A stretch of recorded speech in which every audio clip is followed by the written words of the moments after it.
Responde olhando para a câmera ou para a Maria? Tanto faz. Bate-papo. Pode iniciar. Boa noite.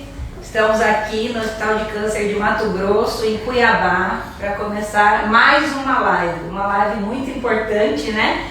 Que tem como tema Outubro Rosa. Nós estamos chegando no final do mês e fizemos diversas ações aqui no hospital de prevenção, palestras, e agora estamos aqui para conversar com a doutora Joelma Magalhães, que está aqui do meu lado. Ela é médica especialista em radiologia, e o Dr. Luiz Fernando, que é mastologista e cirurgião oncológico. Eu sou Maria Carmen, eu sou presidente da Rede Feminina de Combate ao Câncer e você é a mediadora dessa conversa. Sejam todos muito bem-vindos.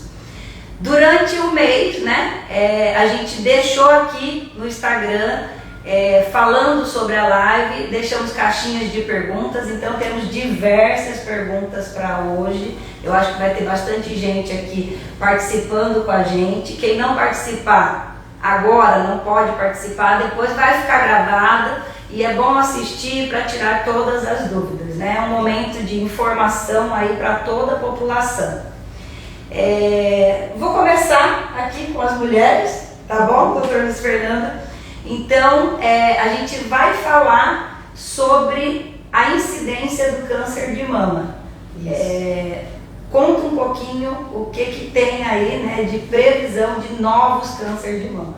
Então, o câncer de mama, ele é o mais incidente em mulheres, né, no mundo. E é a primeira causa de morte em mulheres o câncer de mama, né? A incidência estimada para 2024 é 74 mil novos casos no Brasil, em Mato Grosso 1.200, em torno de 1.200, e em Cuiabá 230 novos casos. Então, o nosso objetivo aqui é fortalecer as mulheres com conhecimento sobre o câncer de mama, porque isso é uma arma poderosa para salvar vidas. Nós vamos aqui conversar sobre a importância do diagnóstico precoce para salvar vidas, né? Sabendo que 95% dos casos a gente consegue cura, mas não é a realidade em que nós vivemos. E uma vez eu já escutei uma palestra sua e a gente fala de números, né? São muitos novos casos, né? Muitos novos casos. E infelizmente, em torno de 41% dos cânceres, eles são descobertos já no estadio 3 e 4. Lembrando que o 4 já é com metástases. Então, são cânceres praticamente impossíveis de serem curados, né? E a gente sabe que a cura, pela literatura, é acima de 30%, chega a 95%, só que na nossa realidade, infelizmente, não é o que a gente vê no dia a dia. A gente chega para nós, né, fazermos a mamografia, a ultrassom, a biópsia, já casos bem avançados, já com metástase, e essa a nossa luta, né? Então, Outubro Rosa, nós estamos aqui exatamente para isso, para fortalecer, para levar conhecimento, para que as mulheres tirem, né, todos os estigmas contra os exames, veja a importância de se fazer os exames sem ter os sintomas, né, para que o diagnóstico seja realmente precoce. Doutor Luiz Fernando, o senhor que é mastologista, cirurgião, vamos explicar para as pessoas por que ocorre o câncer de mama. Boa noite a todos, né, que estão nos assistindo, nos ouvindo. É um prazer estar aqui, falar para vocês sobre um tema extremamente relevante, que é o câncer de mama. E assim, complementando um pouco a doutora Joelma, a importância do Outubro Rosa, dessas ações, antes de responder a sua pergunta, doutora Maria, no Brasil ainda não está havendo uma diminuição da mortalidade do câncer de mama. Diferente do país primeiro mundo, como Estados Unidos e alguns países da Europa, está ocorrendo a diminuição da mortalidade. No nosso país, nós temos esses números extremamente relevantes e ainda não refletem, através de todas essas ações. Muitas pacientes me perguntam, doutor, mas ação Outubro Rosa todo mês? Eu falo, não, Outubro Rosa não é todo mês, Outubro Rosa é o ano inteiro. E nos países do primeiro mundo, houve um impacto de diminuição da mortalidade do câncer de mama nesse país. É isso que nós queremos no nosso país. Nós queremos no Brasil que ocorra um impacto na diminuição da mortalidade do câncer de mama, e esse impacto só é observado através do diagnóstico precoce, né? Só o diagnóstico precoce pode impactar a diminuição da mortalidade do câncer de mama no nosso país. Falando um pouquinho sobre a sua pergunta, bom, câncer de mama é uma alteração a nível celular, principalmente nas partes finais da mama, nos ductos terminais, nos lóbulos da mama, alterações celulares, que é uma proliferação de células atípicas, não controlada pelo organismo, e essa proliferação dessa célula gera o câncer. E essa proliferação pode dar metástases para outros órgãos e crescer dentro da célula, né, da mama. E qual é a origem? A origem do câncer de mama é multifatorial. Se fosse um fator só, talvez a medicina conseguisse controlar esse câncer de mama de uma forma mais eficaz e prevenir, né? Mas a origem do câncer de mama é multifatorial. Isso torna muito difícil para nós, na medicina que trabalhamos exclusivamente com câncer de mama, tratarmos essas alterações. E a gente sabe, né, que existem exames que eles são eficazes ali para encontrar o câncer em estágios muito pequenos, né? E quais são esses exames que são indicados aí para encontrar o câncer de mama? O exame para rastreamento é a mamografia a partir dos 40 anos. Então, tanto o Colégio Brasileiro de Radiologia, a Sociedade de Mastologia, a Febrasgo, que é da ginecologia, elas preconizam a realização de mamografia a partir dos 40 anos, desde que a mulher não tenha história familiar, não tenha os fatores de risco, que nós vamos falar depois, né, sobre os fatores de risco. E em mamas densas, mamas que tem muita glândula, sempre tem que se adicionar outro exame, né, que seria o ultrassom. Lembrando que o ultrassom é aparelho dependente, é operador dependente, é tempo dependente, é um exame que tem que ser realizado com bastante tempo, para que eu costumo brincar e falar para os pacientes, olha, eu estou procurando, eu não quero encontrar o câncer, mas a gente tem que realmente fazer uma busca ativa, porque é através da busca ativa que nós vamos conseguir fazer esse diagnóstico precoce e salvar vidas, né, e levar a cura para os pacientes. Voltando na mamografia, a gente escuta, né, às vezes muitas pessoas com muitas dúvidas sobre a mamografia. Por exemplo, a mamografia faz mal? Não. Se eu tenho uma prótese de mama, essa prótese pode estourar por conta de fazer esse exame de mamografia? Explica um pouquinho pra gente sobre a mamografia. Inclusive, antes a gente estava batendo um papo sobre as fake news, né? E o Colégio Brasileiro de Radiologia esse ano, ele está fazendo uma campanha contra as fake news, né? Então, a mamografia faz mal é uma tremenda fake news, né? Uma falsa notícia, porque ela não faz mal, muito pelo contrário, a radiação dada pela mamografia é uma radiação muito baixa, ela não causa câncer de mama de forma alguma, ela não causa câncer de tireoide. Há uns anos atrás teve uma febre, as pacientes não queriam fazer mamografia porque iam ter câncer de tireoide, aí todo mundo tinha, né? Todos os serviços têm o protetor de chumbo para tireoide, mas isso também não é necessário, já foi comprovado cientificamente que não causa nenhum tipo de câncer, muito pelo contrário, o benefício que ela traz com o diagnóstico é infinitamente superior, né? E em relação aos implantes mamários, né, também ela não causa, não estoura o implante mamário. A única coisa é um procedimento que incomoda, é doloroso um pouquinho. O que eu geralmente falo para os pacientes? Procure fazer a mamografia logo depois, as pacientes que menstruam, né, geralmente depois dos 40, né, nos 40 está tendo o ciclo menstrual, então procure fazer logo após o ciclo menstrual, que a mama fica mais flácida, menos dolorida, então fica menos ruim o exame, né? Mas é questão de segundos aquela compressão e precisa comprimir. Não se inventou ainda um aparelho que não tenha compressão. Então, em tal lugar não comprime, não está fazendo um bom exame, né? Então, geralmente o que é preconizado é a mamografia anual, em aparelhos bons, né? Aparelhos digitais, o que a gente recomenda é que sejam aparelhos digitais. Lógico, a análise tem que ser bem realizada, a técnica bem realizada, é toda uma série de fatores, né, para que a gente tenha um bom exame e faça o diagnóstico, né, lógico.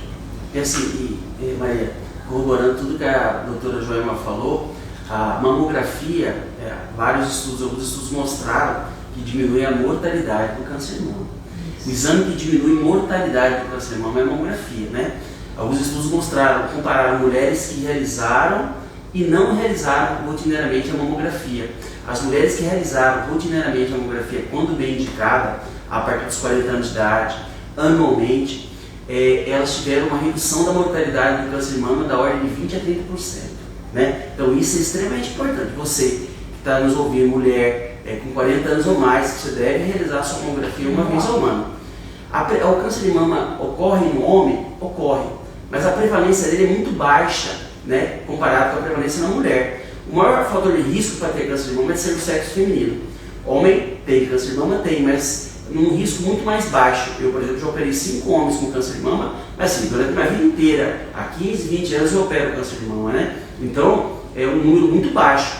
Devido a essa baixa prevalência no homem, não está indicado fazer rastreamento no homem, fazer mamografia de rastreamento.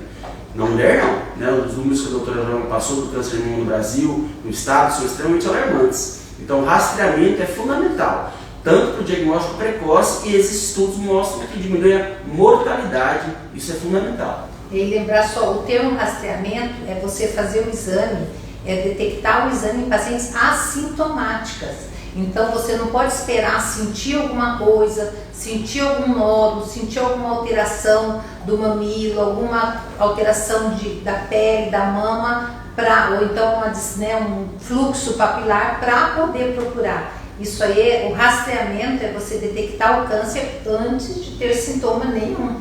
Porque muitas pessoas me perguntam, desculpa Maria, muitas pacientes, né, me perguntam, e o autoexame? Onde encaixa nessa história?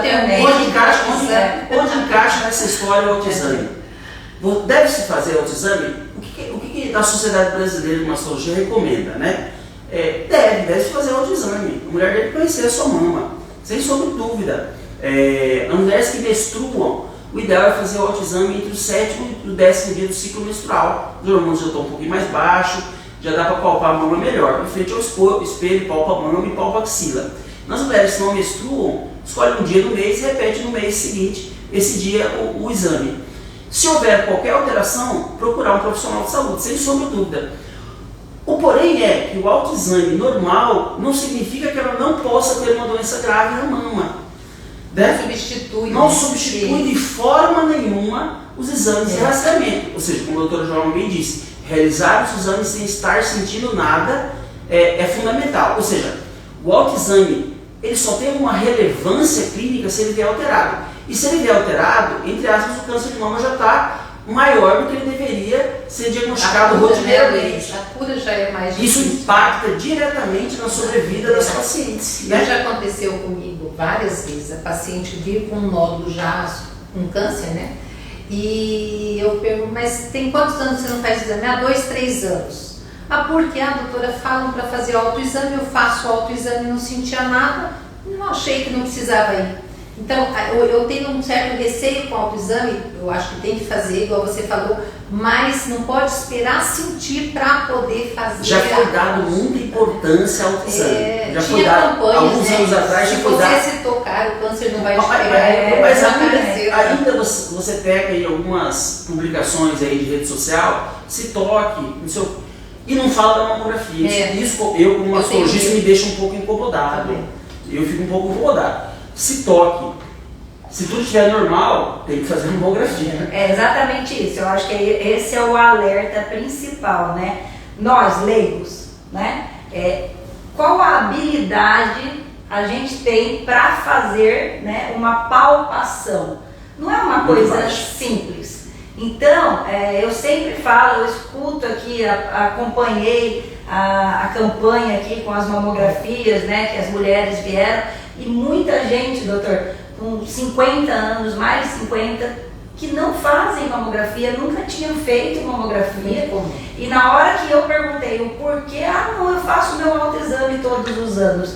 Mas assim, como? Eu ainda questionei. Tem a habilidade técnica para fazer esse autoexame? Eu acho que o autoexame ele é importante sim para a gente se conhecer, né? Vamos ver se tiver alguma alteração, mas lembrando, todos os anos, a partir dos 40 anos, né? Desde que não tenha nenhum caso na família, né? Nós vamos falar já. A partir dos 40 anos, pelo menos uma vez, né? Uma vez por ano a gente precisa fazer, uma vez por ano a gente precisa fazer a mamografia. Todos os anos, não deixar de fazer essa mamografia. E Maria, também eu assim, vejo isso na prática clínica há vários anos, a cada uma semana, a cada 15 dias, eu diagnostico mulheres com câncer de mama que o exame que eu faço na mama está completamente normal. Imagina um outro exame. Eu trabalho só com isso. Meu exame está normal e ela tem câncer de mama. Esse câncer reflete uma taxa de cura muito alta, porque é um diagnóstico subclínico que a gente diz. Ela não tem mais manifestação clínica nem por ela e nem pelo exame feito pelo especialista. Né? Então a alteração só é radiológica, digamos assim. Então a chance dele ser pequena é muito grande e a chance de cura é muito grande. Isso se chama-se prevenção do câncer de mama, profilaxia secundária. Diagnóstico precoce do câncer de mama através da realização dos exames adequados. E é isso que a gente quer passar aqui, né? Essa informação mesmo da importância do diagnóstico precoce. O diagnóstico precoce salva vidas. Esse sim salva vidas. Então é o exame que a gente não pode esquecer. Não é só no outubro, porque eu escuto muito isso aqui dentro do Hospital de Câncer também. Ano passado eu não consegui vir na campanha em outubro, então eu deixei. Aí passou mais um ano. Né? Não é só outubro, a gente pode fazer o exame outubro, novembro, dezembro, durante todo o ano, né? Sim. Todos os meses. O outubro é o mês do alerta ali, ó, lembrar que existe o câncer de mama e que a prevenção salva vidas. Vamos falar então um pouco sobre a cirurgia, né? O paciente descobriu através ali da mamografia, né, que tem um câncer de mama, então ele é encaminhado para o cirurgião. Eu preciso, doutor Luiz Fernando, em todos os pacientes que têm um diagnóstico de câncer de mama, remover a mama inteira? Como é que funciona isso? Excelente pergunta, né? E essa pergunta foi respondida por dois gênios da mastologia mundial, chamado Dr. Humberto Veronese e Dr. Fischer dos Estados Unidos, que fizeram estudos e compararam a retirada da mama e a cirurgia conservadora que não tinha mama associada à radioterapia. E eles chegaram à conclusão que retirar parcialmente a mama associada à radioterapia tem a mesma taxa de sobrevida, tanto global como livre de doença, do que a mastectomia. Ou seja, a cirurgia conservadora, a cirurgia que conserva a mama, a partir desses dois nomes renomados na mastologia mundial, é o tratamento padrão ouro para o tratamento do câncer de mama, Maria. Então o tratamento padrão ouro seria a retirada só do quadrante onde está localizada a neoplasia. Esse é o tratamento padrão ouro para o câncer de mama. Não há necessidade de remoção da mama na maioria das lesões mamárias. Porém, em algumas situações, o câncer é localizado de forma multifocal, ou seja, vários focos na mama, e também é muito grande com relação ao tamanho da mama. Nesses casos está indicada a mastectomia. Então, em 20 a 30% dos casos está indicada a mastectomia. A gente pode falar um pouquinho de reconstrução mais para frente. Aí hoje está indicada a reconstrução do câncer de mama. Mas, de uma forma geral, o tratamento padrão ouro é a quadratectomia, é a cirurgia que retira parcialmente a mama associada à radioterapia depois para complementar. E a gente sabe, né, isso, o impacto, né, positivo quando social, né? Para paciente mesmo, emocional, social, tudo, o impacto positivo quando a mama é preservada, né? E eu vim da cirurgia oncológica, né? Então, assim, muitos professores meus, muitos renomados cirurgiões oncológicos antigamente, acreditavam na teoria halcediana, né? Que quanto mais agressivo fosse a cirurgia, maior a chance de cura. E a gente sabe que isso não é verdade hoje. Os medicamentos, a oncologia clínica evoluindo muito, radioterapia evoluindo muito, hormonoterapia evoluindo muito, imunoterapia, bloqueio hormonal. A radicalidade na cirurgia ela tem que ser bem oncologicamente adequada, mas não é a cirurgia que vai tratar do câncer de mama. O tratamento do câncer de mama é feito por uma equipe multidisciplinar e a cirurgia é um passo para o tratamento do câncer de mama. Daqui a pouco nós vamos falar mais um pouquinho também sobre as outras áreas, né, que tratam ali o câncer de mama. E, doutora Djalma, história familiar. Né? A gente vê às vezes as pessoas falando que não tem necessidade de fazer um exame porque não tem ninguém na família que tenha câncer de mama. Como é que isso funciona? É muito comum, né, as pacientes não fazer exame porque falar, mas na minha família não tem ninguém. Mas a gente sabe um número alarmante, 90% dos cânceres de mama não tem relação nenhuma com a história familiar. Então a história familiar ela corresponde a 5 a 10% só, então ela é pequena. Ela é importante para você começar a fazer o rastreamento antes. Então geralmente se tem a mãe ou irmã com câncer de mama, você começa o rastreamento 10 anos antes da data que ela teve. Então, por exemplo, a mãe teve câncer com 45, a filha, em vez de 40, vai começar a fazer mamografia com 35. Né? Então, ela começa antes. Mas a história familiar é de 5 a 10%. Nós sabemos que o câncer não tem uma causa específica, é multifatorial. Existem aqueles fatores de alto risco, o Dr. Luiz já comentou aqui, que é ser mulher, né, aumenta em 100 vezes o risco de ter câncer. A idade também é um fator de risco, quanto mais de idade, maior é o risco. Existe a história pessoal de cada um deles é história familiar, mutações genéticas, mas grande parte dos cânceres não tem nenhuma relação com mutação genética também, não se encontra, né? E a história pessoal, que seria radioterapia quando criança, né, principalmente por linfoma, ou então a história de cada um, a menacme precoce. Essa semana eu estava assistindo uma aula sobre puberdade precoce, e só fazer um adendo que eu achei muito interessante.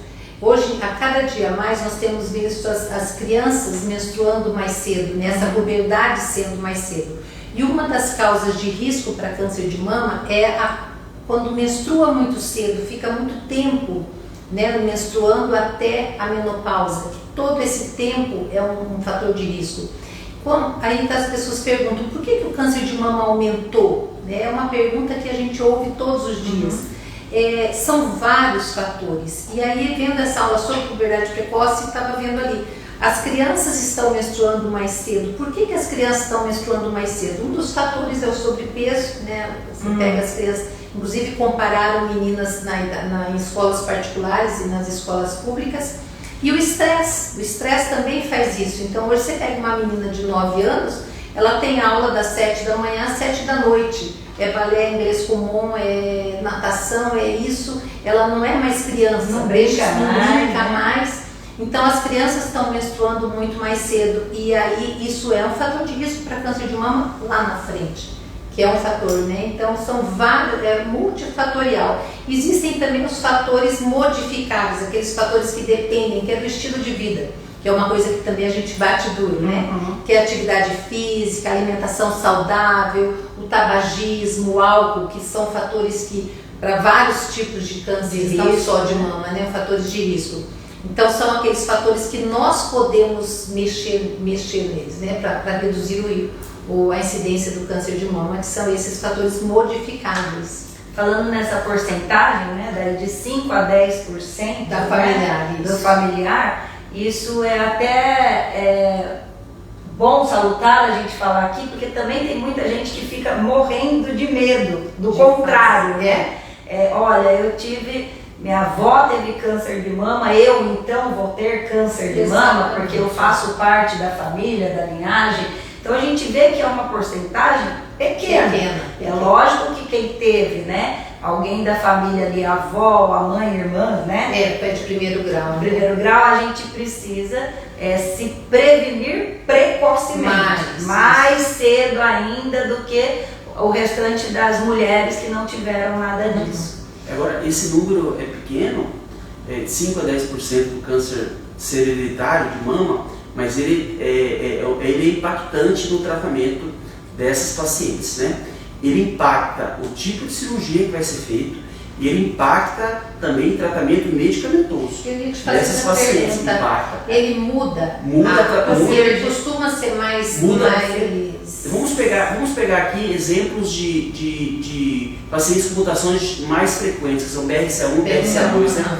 Isso impacta na cirurgia que a gente pode oferecer para ela. Muitas vezes, esses pacientes, quanto mais jovens possíveis e tumores mais iniciais, a gente pode oferecer para ela mastectomia redutora de risco bilateral. Pacientes com tumores pequenos, muitas vezes, que iam ser candidatos à cirurgia conservadora, a gente pode indicar para ela uma cirurgia mais radical, Pelo fato dela ter pelo fato história. dela ter mutação genética, e a chance dela ter câncer de mama durante a sua vida pode chegar a 70%, 75%. Só para todo mundo entender aqui, cirurgia mastectomia redutora de risco. O que quer seria? dizer o quê? Então, mastectomia redutora de risco seria aquela cirurgia que você retira o parênquima mamário todo, preserva a pele, a areola, o mamilo e reconstrói com prótese. Quer ver o que todo mundo vai saber que a Angelina fez? Isso, aquela cirurgia fez. E isso sim reduz a chance da mulher ter câncer de mama com essas mutações genéticas da ordem de 95%. É muito alto. Eu não fica totalmente isento, porque como você preserva a areola e o mamilo, e tem um pouco de parênquima, né? É por isso Boa observação, que João. aumenta. Antigamente se falava de mastectomia profilática. Aí foram acontecendo alguns casos de câncer em pacientes que realizaram essa cirurgia. Por causa disso. E aí a gente mudou o nome, deixou de falar que era mastectomia profilática para redutora de risco. Ela reduz o risco, mas não em 100%. Por causa disso, porque fica o mamilo e a areola. Fica o mamilo, a areola e pode ficar tecido mamário ainda, né? Então, não é uma mastectomia profilática completa. Sim. Existe câncer que pode acontecer mesmo nas pacientes que realizaram essa cirurgia. Por exemplo, eu tenho pacientes que já fizeram essa cirurgia, várias pacientes, e elas continuam em acompanhamento comigo. Não é porque elas fizeram a adenectomia que elas não possam vir a ter um câncer de mama. Pode ter. Diminui a 95%, mas não é 100%. Nessa E não é adenectomia, assim, faz alguma coisa na axila? Não. Excelente pergunta. Eu sempre tive essa Na paciente que tem um câncer, ela é tratada de forma habitual, a axila dela. Isso. Se tem a indicação do linfonodo sentinela, faz o linfonodo sentinela e tal. Na paciente que não tem o câncer, há alguns anos atrás se recomendava fazer o linfonodo sentinela. Hoje não. Hoje não faz mais. Não faz. Na paciente que não tem câncer, a gente não aborda a axila dela. E é sempre importante falar para quem está nos assistindo que nem toda mutação genética tem essa indicação da mastectomia redutora de risco.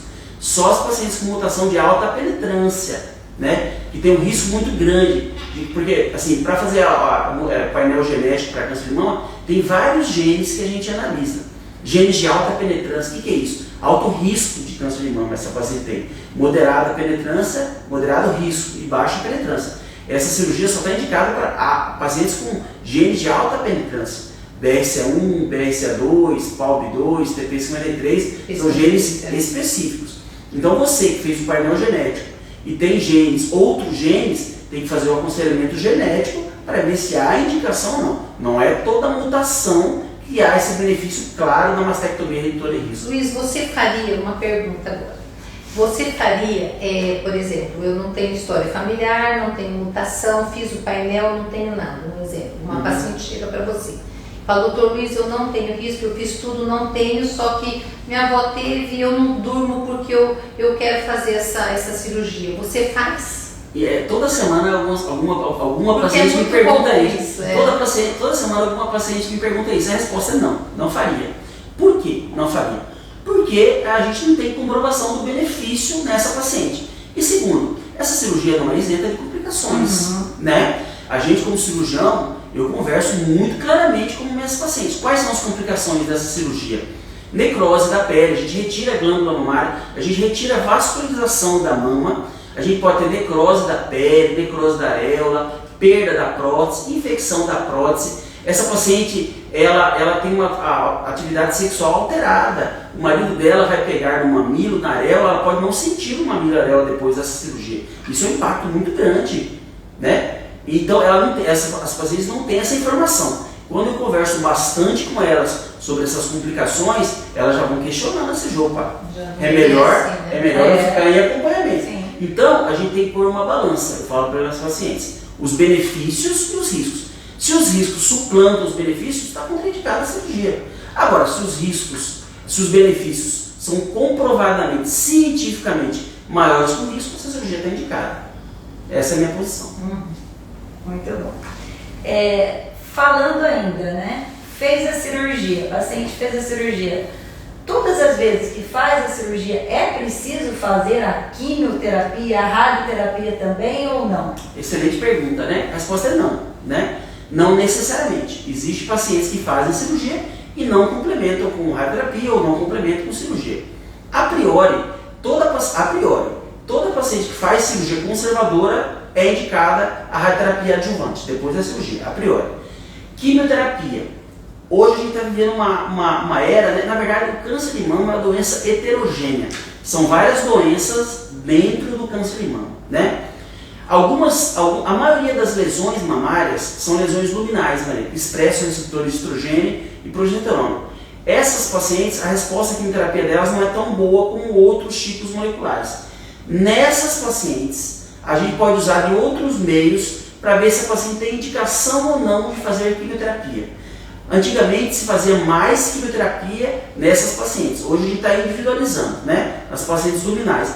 A gente vê o benefício pelo o estadio que essa paciente apresenta do câncer de mama, que estágio se encontra. Muitas vezes ela precisa fazer uma avaliação genética para ver se esse câncer é mais agressivo ou não. Agora, nos cânceres mais agressivos, os triplo negativos que a gente diz, né, os tumores HER2, essas provavelmente vão fazer quimioterapia, né? A gente está numa época de descolonamento do tratamento quimioterápico, ou seja, oferecer a quimioterapia só naquelas pacientes que vão ter benefício. Então hoje é comum, é frequente eu operar paciente e um oncologista clínico, a nossa equipe, aqui do Hospital de Câncer, não indicar quimioterapia para ela em algumas circunstâncias que outrora, no passado, ela iria fazer.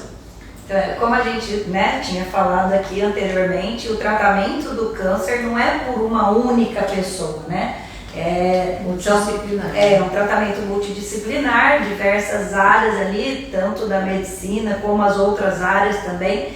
Então, não tenha medo, tenha confiança, né, do tratamento que você está fazendo, com o médico que você está fazendo, porque às vezes a gente escuta, né, muito o paciente falar assim, ai, mas e agora? Eu estou com medo, porque a minha vizinha, ela teve e fez uma cirurgia, uma quimioterapia e uma radioterapia. Eu não estou fazendo tudo isso. Lembrar que são inúmeros tipos, né? É uma doença heterogênea, é uma doença extremamente heterogênea. E assim, se eu pudesse dar alguma mensagem para alguém que está enfrentando esse problema ou pode enfrentar no futuro, trate no hospital com uma equipe multidisciplinar, né? O tratamento do câncer de mama, ele não é feito pelo mastologista, ele não é feito pelo cirurgião oncológico apenas, ele não é feito pelo oncologista, ele é feito por uma equipe multidisciplinar. Mastologista, oncologista, radioterapeuta, patologista, médico nuclear, fisioterapeuta, enfermeira, assistente social. É uma equipe multidisciplinar que em conjunto vai decidir o melhor tratamento para essa paciente. E o tratamento ele é individualizado. Muitas pacientes, Maria, as pacientes conversam muito entre elas, né?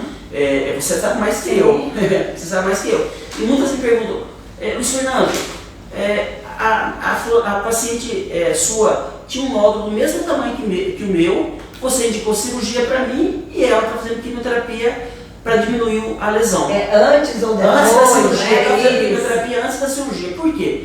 Aí eu falo, porque a lesão dela responde à quimioterapia. E a chance da gente fazer com que essas células desapareçam completamente com a quimioterapia fez que eu indicasse a quimioterapia para ela. Ou seja, a chance de eu operá-la e ela não ter mais doença é muito grande. Aí, por isso eu indiquei quimioterapia para ela antes da cirurgia. A chance de eu fazer quimioterapia e você ter doença ainda na cirurgia é muito grande. Ou seja, a resposta à quimioterapia é pequena. Então você vai tratar inicialmente com cirurgia. Então o tratamento do câncer de mama ele é individualizado. Ninguém é igual a ninguém. Né? Exatamente. A gente não trata câncer de mama pelo tamanho somente. O tamanho é importante? Extremamente importante. Mas a biologia, a idade da paciente é importante, a biologia molecular do câncer é fundamental. Que tipo de neoplasia é essa? Para a gente definir o melhor tratamento. Joelma, passando aqui para você. A gente sempre escuta falar ou vê no exame, né, ali, mamas densas. Explica para as pessoas aqui o que quer dizer essa mama densa e qual o risco dessa mama densa. Então, mamas densas, como o nome diz, é uma mama que tem maior quantidade de glândula. Então, é uma mama que tem mais glândula. Só por isso já é uma mama que tem mais risco, já que o câncer de mama se dá na glândula, né? Então, o fato de ter mama densa já é um aumento de risco para se ter o câncer de mama. Então, quando você pega uma mamografia, mamas densas, o que isso quer dizer? Essa paciente vai se beneficiar muito de um exame complementar, geralmente o ultrassom, pode ser a ressonância, porque você na mamografia, eu sempre costumo explicar para as pacientes, O câncer ele é branco, a mama densa é branca, fica o branco em cima do branco. O nosso olho não capta, a não ser que, lógico, que seja um câncer grande.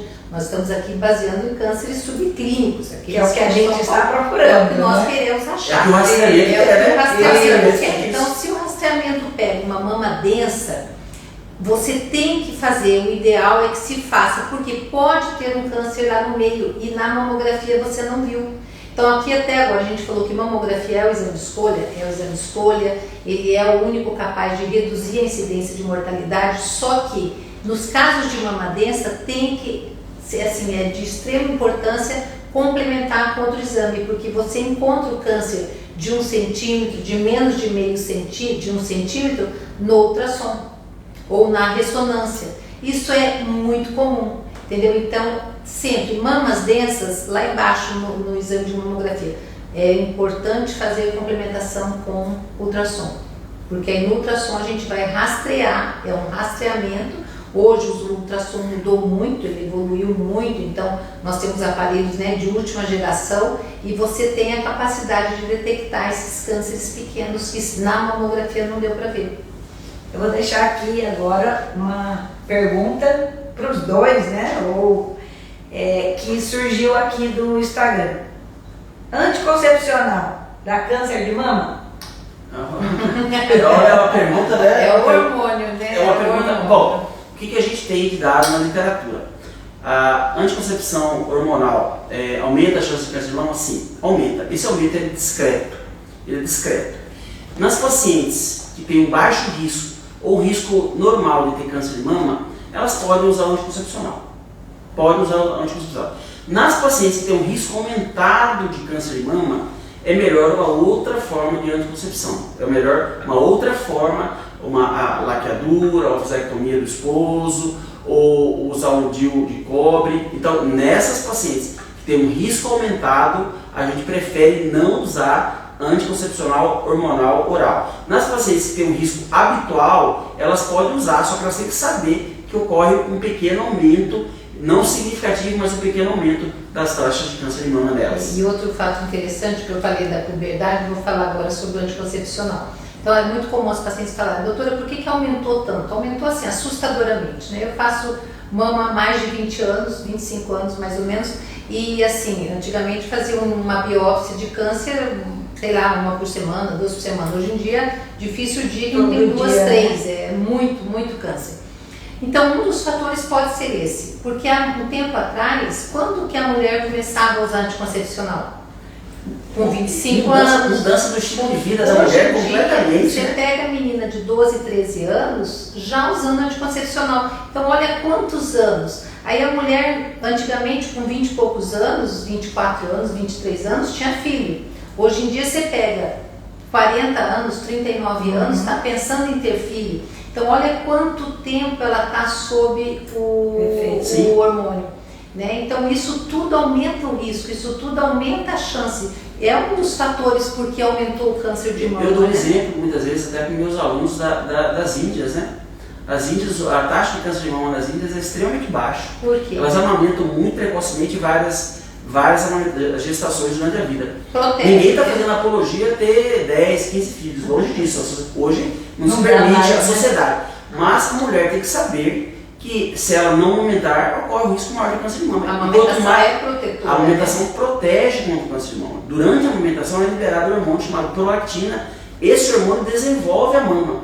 E a mama que não é desenvolvida, aquele processo que lá atrás a Maria perguntou para mim, de metaplasia, displasia, alteração naqueles ductos, é maior na mama não desenvolvida, ou seja, na mama que não amamentou.